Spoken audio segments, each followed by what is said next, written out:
Welcome to Refocused Radio. Once again, we are here today, and today we have a true honor. We have a special guest. You can see his name pop up on the bottom of your screen, but if you're listening to us on podcast radio, we're talking to our guest, Bob Furniss.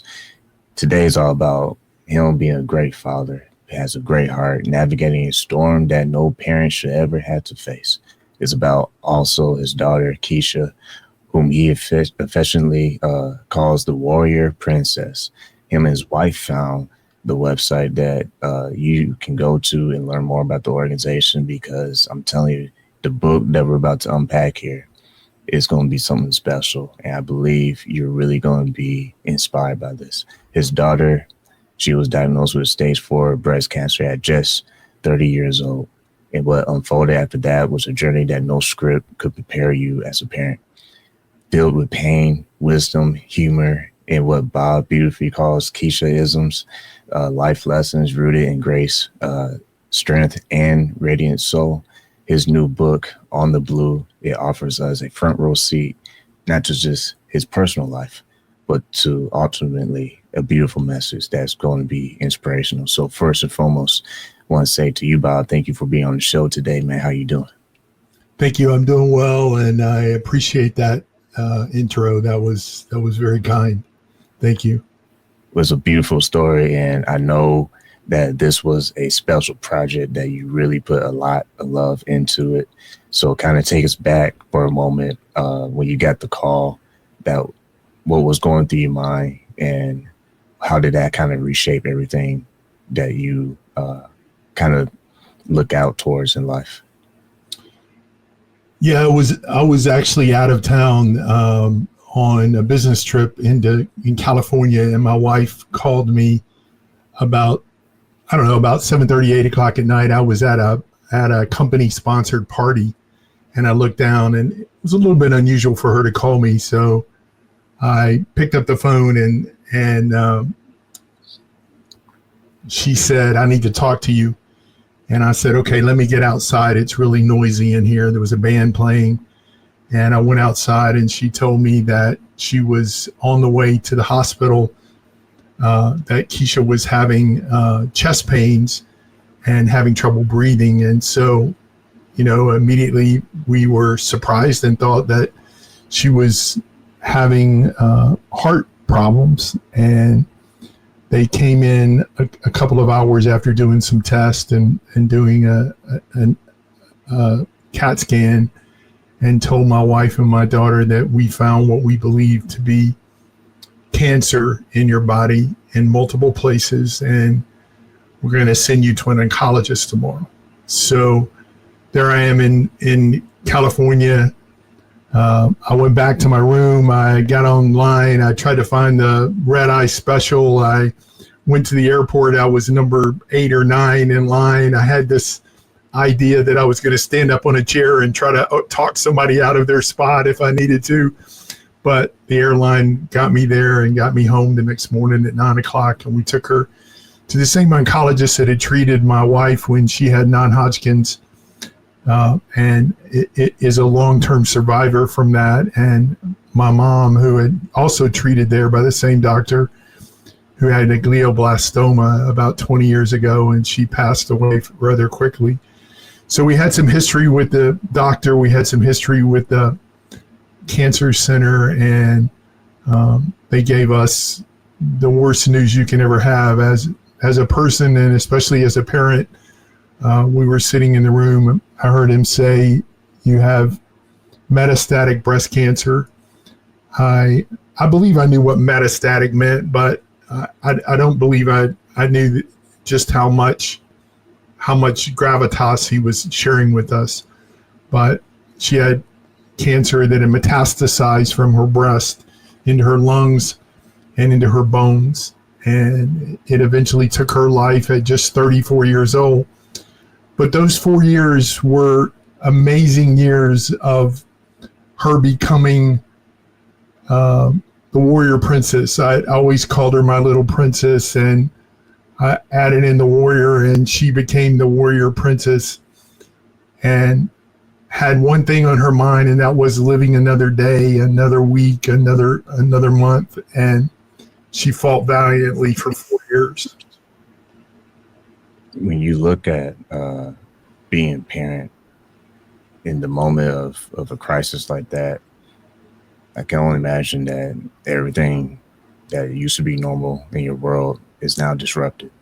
And now you almost have to drop everything and attend to what is the most important thing. For you, how did you stay strong for Keesha in those moments when you probably felt like not just the world, crumbling, but just at that moment feeling like, wow, what Yeah. do we do? Yeah. Well, the first thing you do is you go to Dr. Google, which you should never do. And you find every possible bad thing that could possibly happen. But in this case, it was metastatic, what we used to call terminal. It meant that outside of a miracle, this cancer or something related to this cancer was probably going to take her life. I think all the way up until 3.5 years later, we didn't see death coming as fast as it came once it metastasized into her. Once the medicine, she was on 14 different chemos, and once it stopped working, she sort of had a quick arc to not being here anymore. But so as a dad, you want to fix everything with your kids. You want your kids to have an easier life than you had. You want your kids to have a better life than you did. As a dad, I could fix a lot of things. If she had a marriage that went south, she could come and live at my house. If she crashed her car, we could get her, we could help get you another car. If your boyfriend breaks up with you, I'll go punch him in the nose if that's what you want me to do. You can do a lot of things as a dad, but you can't fix cancer. And so the one thing that I did, we knew rather quickly that Keesha had missed some signs that she should not have missed.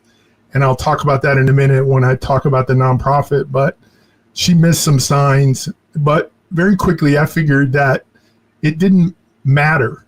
It didn't matter how we got there at that point. What mattered is, where are we going to go and what are we going to do going forward? And so as a dad, I could be the positive supporter and the positive advocate for her. And so I've been a consultant for 25 years and been in customer service for my entire career. And so when we went to the doctor, you hear words and you hear concepts, but you can't put them together. But very quickly I became the advocate. And so I would ask questions that my wife or my daughter wasn't asking when we went to the doctor. She eventually took over that role and became her own best advocate. And I definitely talk about women needing somebody at the beginning of something like this, or a man or anybody that goes through a cancer diagnosis. You need somebody there with you to help you be your advocate until you can catch up to the concept of where you are and can be your own best advocate. But she was a strong woman, and I was just there to help her not focus on how we got there.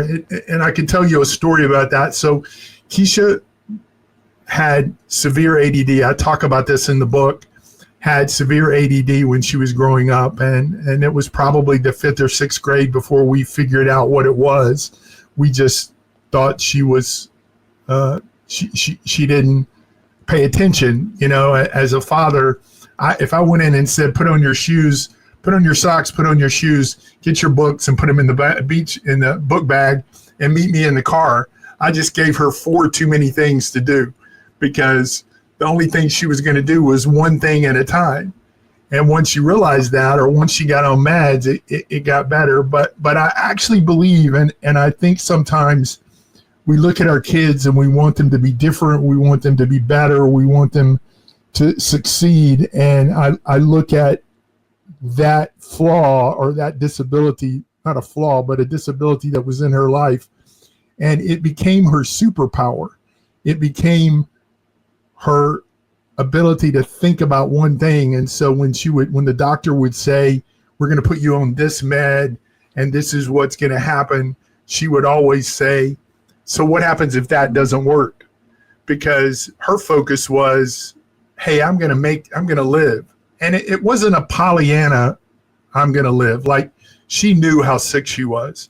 She Googled the same Dr. Google that I Googled. And so, but it was her superpower that she would always think, how do I get through this? How do I, she would throw up for 15 minutes at a time when she was on what's called the Red Devil. And she would wipe her face and she'd go, well, I guess that's better on the outside than it is on the inside. Or she would say, well, I hope that was full of cancer because I don't want it inside me. So she just had this spirit of life. And I wear a bracelet that says, live like Keesha, because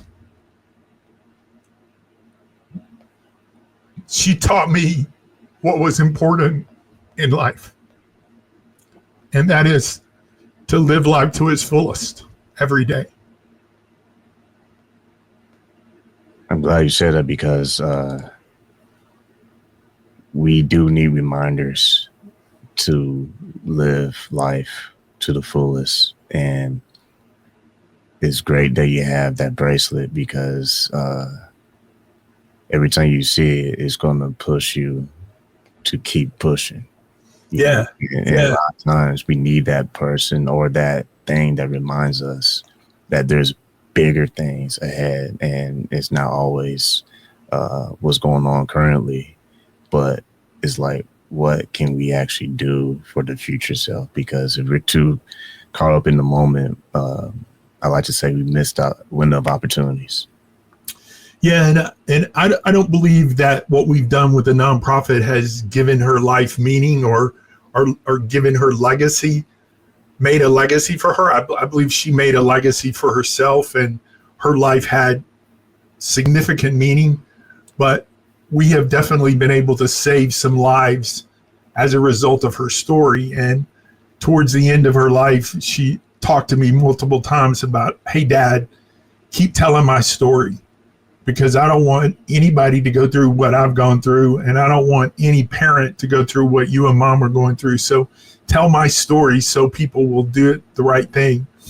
And the focus of our nonprofit is, which I write about in the book, the focus of the nonprofit is to educate and advocate for women for early detection. And you do that through self-breast exams and through going to the gynecologist or going to your regular doctor and asking for a clinical breast exam.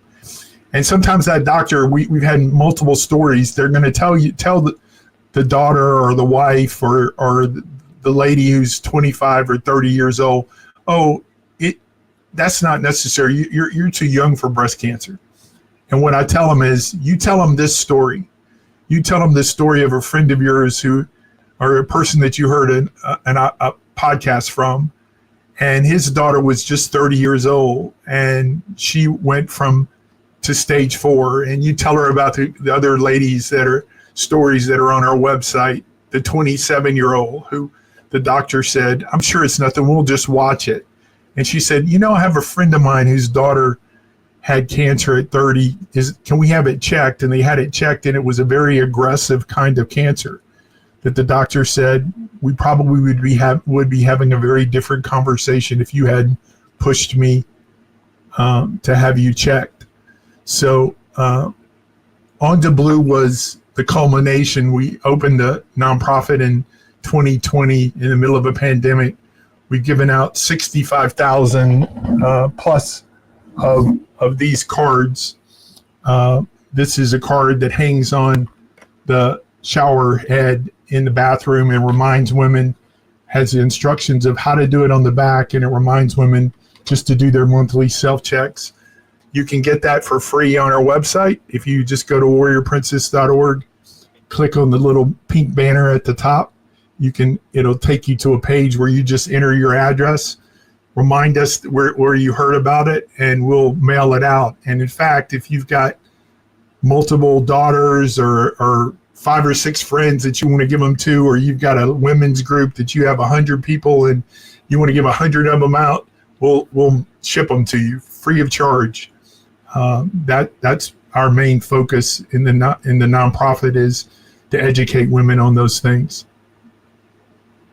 It's great that you and your wife is in a way honoring your daughter with this outreach, advocating for young women and women in general to be alert and observant and do these self-checks, because that's what it takes a lot of times, is for people to be active in the community. What has been the response with your organization? And I'm sure you had some positive feedback from women. Yeah, it has been amazing. We've had story after story of women who heard about her story and contact us and tell us that either they thought they had cancer and they went through the process and nothing was there, which is what we always hope is the case, or they tell us that they found something, that the story that's online, and there's other stories. The lady who's our massage therapist, who's become a good friend, realized that she hadn't been in a year, and during COVID, and she went and they found something and they did a biopsy, and it ended up not being breast cancer, but it could have been. That's the point. And then I've had stories how I decided that what our nonprofit was going to focus on. I was in Boston for business about 6 months after she passed away, and I had enough time after my meeting. I looked up, I wanted to see how close I was to Cheers bar, being a Cheers fan.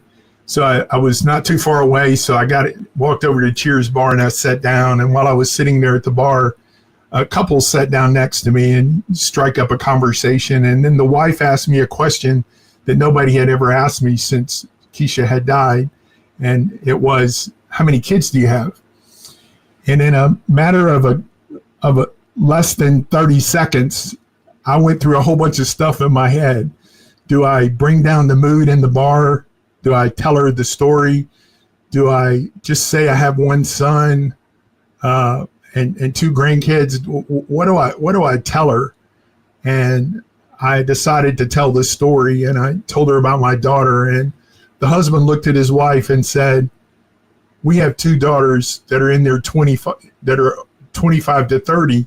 Do you know whether both of them have been to the gynecologist and are doing breast exams? And the wife said, I do not, but I will before the end of the day, before I get on a plane to fly out of here. So those kind of stories are the stories that we love to hear, where somebody has heard about us, has taken action, and is hopefully still taking action. That's the point. Breast cancer is typically in 5 stages. There's a sort of a stage 0, which is not quite cancer, but could become cancer. It's stage 1 is cancer that's dedicated to the breast or is only in the breast. There's stage 2, which is in the breast and a couple of lymph nodes nearby. There's stage 3, where it gets into the lymph nodes and other parts of the body. And then stage 4 is what she had, which means it's in multiple places in the body, and it's in the lymph nodes, and it's in the breast. And the statistics are just hard to fathom. At stage 1, you end up at about a 85 to 95% chance for survival. So 95% chance for survival if you find it early. If you find it in stage 2, it drops to only about an 80 to 85. So again, you've got time to find it and take care of it. At stage 3, it drops to about 60, and at stage 4, it drops much lower than that. So it is something that is survivable if it's found early. And she's an example of not finding it early, and what the outcome was. And one more comment. We got 2 guys sitting here talking about breast cancer. And the first thing that somebody asked me whenever I talk about it, when I show up to talk, is, so you're a man and you're here to talk about breast cancer? And my answer is yes, because I'm also here to talk to the dads. Because if somebody had just told me that I needed to ask, I asked my daughter all the dad questions. I asked her, was she being careful when she got in the car? Was she being careful in the parking lot? Was she being careful when she opened the door? Like all those dad questions I was doing, but I wasn't saying, are you going to a gynecologist or talking to your healthcare provider? And are you doing monthly exams? And so I started a hashtag called Ask Her. And I tell dads, ask your daughter. And what we're finding now is early onset breast cancer is happening as early as 17 to 20 and all the way up to 40, which is where you normally begin to do mammograms. So it is important that young dads or dads ask their young daughters or talk to their wives about the breast cancer and to make sure that they're doing those things. I appreciate you saying that, and I think that's very important detail for all of us to notice and appreciate. Once again, listen to I'm Refocused Radio and watching us online, talking to our guest Bob Furniss, and you can get a copy of his book on the Blue Book. It's available on Amazon, and you also have a website for your nonprofit, warriorprincess.org. When you look at how you've been able to take a painful part of your life and turn around and use it in a positive way, that's going to help countless people. I mean, not just with this show, but with other shows that you've been on, sharing your message. How does it make you feel personally that you're able to allow this to keep reaching more people and more people? Well, when I first started writing the book, I wasn't sure I had a book. I wasn't sure what I had. I just knew that I had a whole bunch of thoughts in my head that I needed to get out. And I began to write, and I sort of leaned towards writing about my kids, and it became more about her than it was my son. There's some great stories in the book about my son, but and he's a really cool kid. Well, he's almost 40, but he's a really cool guy. He has 3 young children, but I think that what it's done for me and my wife is to give us ways to keep her memory alive. I think about people. So first of all, if you have somebody in your life who loses a child, they want you to talk about their child. They want you to ask questions. Now, they may cry through it, but they don't want you to not talk about her. So it's okay to talk about her. So I love that I get to talk about her. I get to tell her story. I get to talk about her, and people ask me questions, and I get to explain to them how amazing she was. And then secondarily, it's giving me a sort of a hurdle or a line.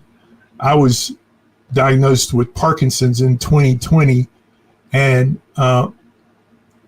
people ask me, how are you doing? And there's some bad days, there's some shaky days, there's some uncomfortable days, but she's my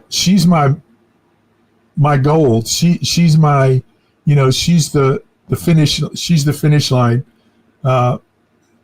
because she taught me that you don't lay in the corner in a fetal position and just give up. You live life the best you can in the best way you can. And I think the book also talks about that. It talks about that the Keesha-isms are just cool little sayings that she used to say. And I know we're almost out of time. I'll end with this one. So I went through some of her journals, which she gave me permission to do before she passed away. But I went through her journals, and there was a page where she had drawn this picture of the ocean, and there was a fish, and it said, "Just keep swimming." And I didn't know where that came from, so I Googled it, and it was from Finding Nemo, the movie. And it was Dora and her friend were both lost. And she just said, "Just keep swimming, just keep moving, and we'll be okay. We'll find it. We'll be okay." And I think that her life was the epitome of that you just keep swimming, you just keep trying. And she went to 8 different Luke Bryan concerts in the 4 years that she was there, because she was a huge Luke Bryan fan. We went to Colorado. We had a bucket list of things that we did. Went to a Steelers game. We're big Pittsburgh Steeler fans. We did all these things, and to the point that people said she lived more in the last 4 years than I lived in the last 30 years. But as a dad, I could do that. But it was just keep swimming, just put things in front of her that make her believe that life is worth living in the middle of what was a horrible, horrible experience, and really a tough way to die. And for me, it's been helped me through my grief to think about how she would react and what she would want me to do with her story and with my grief. She would want me to feel it. I definitely feel it. And sometimes I finish talking on a podcast and I have to go sit down for an hour, because I've been talking about her for a while and I miss her so bad. But, the I Am Refocused name that you have in your podcast is to take the focus away from the death and to put the focus on the possibilities for helping other people. It doesn't make the death go away, but the possibilities are there to give positives out of it. I appreciate you saying that. That I hope our viewers and our listeners will not just be inspired by this guest and the story in the book. Like I say, you can get it on Amazon on the Blue Book, and go to his nonprofit website, warriorprincess.org. Hope you appreciate this message and share it with someone. Share it with every woman that you know. There you go. And let's help this message continue to move forward. And I want to say to you, your strength is inspiring, and hope you continue to live life to the fullest, because what I got from this is you have only so much time. You do. That window of opportunity is not going to be forever. Right. And so I appreciate you reminding our viewers and listeners how beautiful life can be and how much memories can be. Yeah, definitely. So with that said, I want to say to our guest, Bob, thank you. Always thank you for your time. Thank you so much.